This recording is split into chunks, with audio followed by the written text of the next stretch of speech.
Hey everyone, welcome to the channel. So आज का chapter है breathing and exchange of gases और topic है mechanism of breathing. So it would be better अगर तुम लोग एनसीईआरटी बुक निकाल लो और अब पढ़ना शुरू करो, ठीक है। Breathing involves 2 stages. तो पहले बता दो यार ब्रीदिंग होता क्या है, ठीक है। Breathing involves 2 stages, inspiration, expiration, expiration. Inspiration का मतलब क्या है?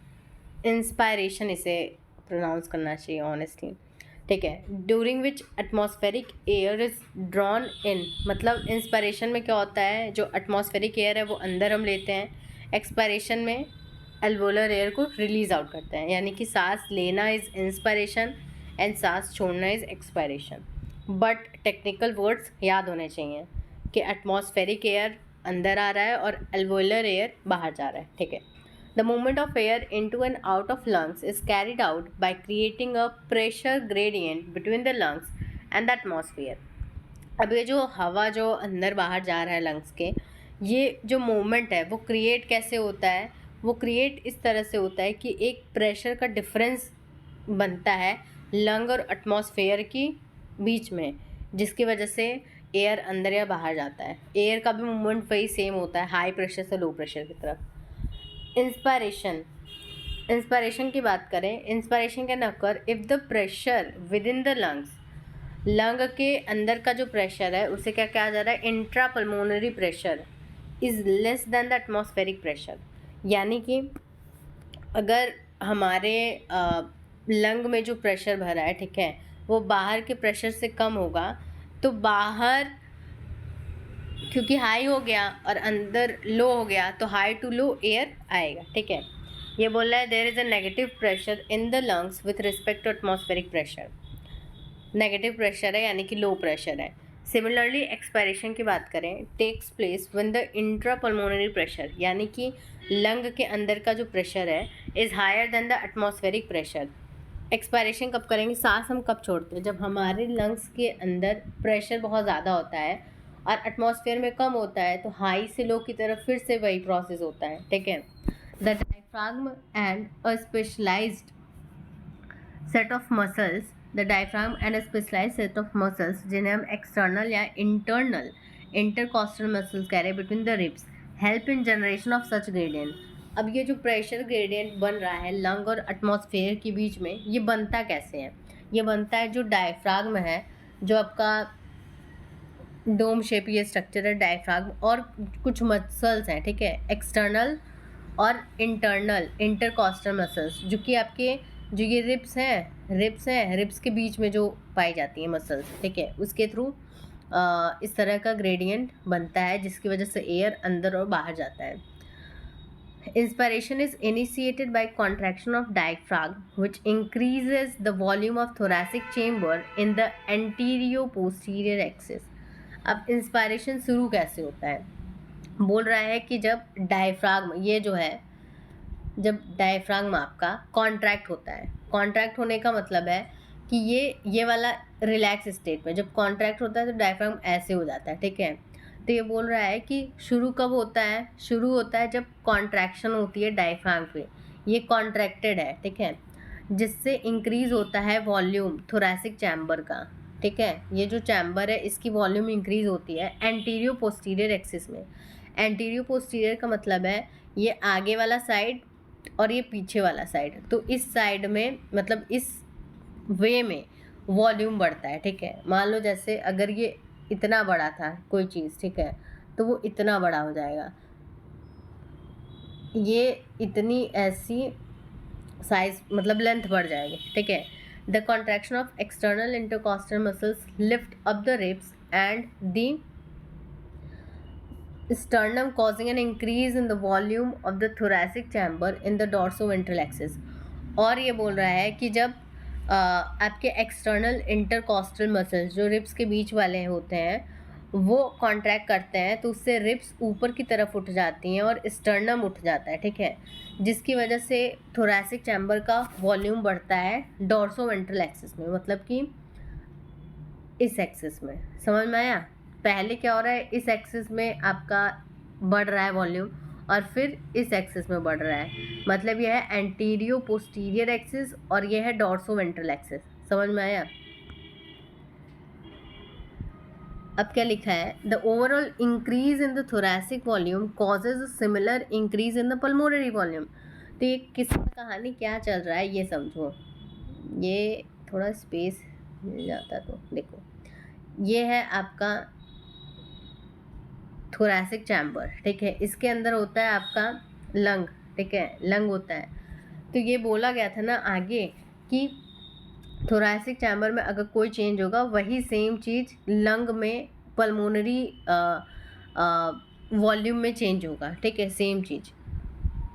तो वही बताया जा रहा है। अब देख लो भाई, ये है कि अगर इंक्रीज़ हो रहा है थोरैसिक वॉल्यूम, यानी कि थोरैक्स की वॉल्यूम बढ़ रही है एंटीरियो पोस्टीरियरली और डॉर्सो वेंट्रली, तो इससे वॉल्यूम बढ़ रहा है, ठीक है, वॉल्यूम बढ़ रहा है, थोरैसिक वॉल्यूम बढ़ रहा है।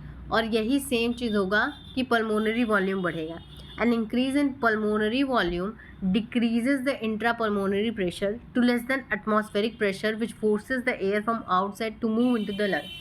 अब ये पढ़े होगे जो है आपका बॉयल्स लॉ, ठीक है, कि अगर आपका प्रेशर बढ़ रहा है तो वॉल्यूम कम होगा, ठीक है, और इस केस में क्या हो रहा है, वॉल्यूम बढ़ रहा है तो प्रेशर आपका कम हो जाएगा, ठीक है, प्रेशर कम हो जाएगा। तो लंग में जब प्रेशर कम हो जाएगा तो एटमॉस्फेयर से एयर जो है अंदर की तरफ आएगा। समझ में आ रहा है?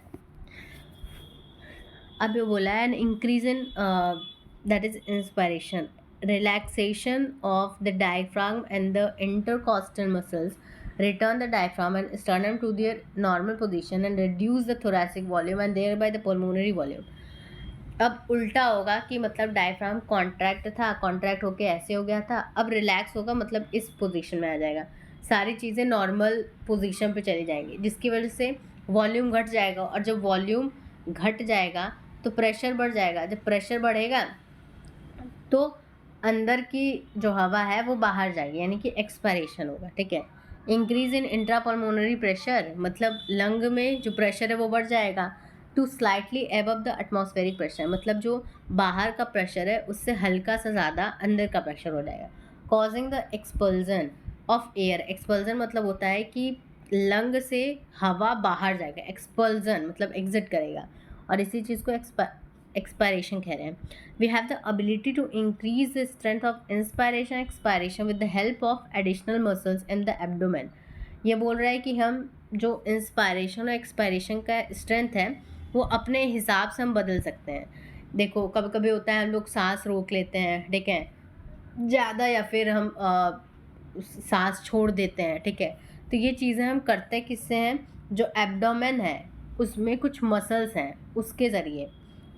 अभी तो हम थोरैक्स की बात कर रहे हैं ना, थोरैक्स का सारा चीज़ चल रहा है, तो थोरैक्स के नीचे एब्डोमेन आता है और वहाँ पे कुछ मसल्स होते हैं, उनके हेल्प के थ्रू हम लोग इस एबिलिटी को कर पाते हैं, मतलब इस ability to change the strength of the inspiration और expiration. On an average a healthy human breathe 12 to 16 times per minute, मतलब एक हेल्दी बंदा 12 से 16 बार ब्रीथ करता है पर मिनट, मतलब एक मिनट में 12 से 16 बार वो सांस लेता और छोड़ता है। The volume of air involve in breathing movements can be estimated by using a spirometer which helps in clinical assessment of pulmonary function, मतलब कितना हम हवा छोड़ रहे हैं या बाहर छोड़ रहे हैं या अंदर ले रहे हैं वो हम पता कर सकते हैं एक इंस्ट्रूमेंट से जिसका नाम होता है स्पायरोमीटर। और ये सारी चीज़ें से हमें पता चल सकता है कि कहीं हमें कोई प्रॉब्लम तो नहीं है, पल्मोनरी फंक्शन में कोई दिक्कत तो नहीं है, तो क्लिनिकल असेसमेंट पे हेल्प करता है। और ये फिगर भी है, ये देख सकते हो,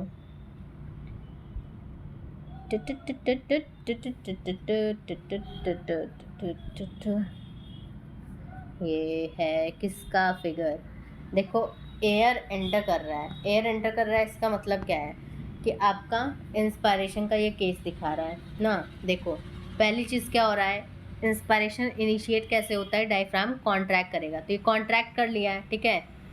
और दूसरा चीज़ क्या था कि जब इंटरकॉस्टल मसल्स कॉन्ट्रैक्ट होंगी तो रिब्स और स्टर्नम जो है रेज हो जाएंगे, मतलब इस साइड देखो ये एरो बना है ना, इस साइड, जिसकी वजह से वॉल्यूम बढ़ गया, वॉल्यूम बढ़ गया, वॉल्यूम बढ़ गया, यानी कि प्रेशर डिक्रीज़ हो गया, प्रेशर डिक्रीज़ हो गया, और बाहर का प्रेशर ज़्यादा है तो ये अंदर आएगा, यानी कि इंस्पिरेशन हो गया। और दूसरा देखो एक्सपायरेशन का केस क्या है, diaphragm relaxed and arched upward, मतलब नॉर्मल स्टेट में चला गया, ठीक है, रिलैक्स हो गया है, और रिब्स और sternum returned to their original position, मतलब देखो वापस ही जा रहा है, डायफ्राम पहले ऐसा था, ठीक है, अब ये नॉर्मल पोजीशन इसमें जा रहा है, ठीक है। वॉल्यूम थोरैक्स की डिक्रीज़ हो गई, अब वॉल्यूम डिक्रीज़ हो गई तो प्रेशर बढ़ गया तो ये देखो एयर एक्सपेल्ड फ्रॉम लंग्स। सो या that is it, next video में मिलते हैं। आई एम श्योर समझ में आया हो।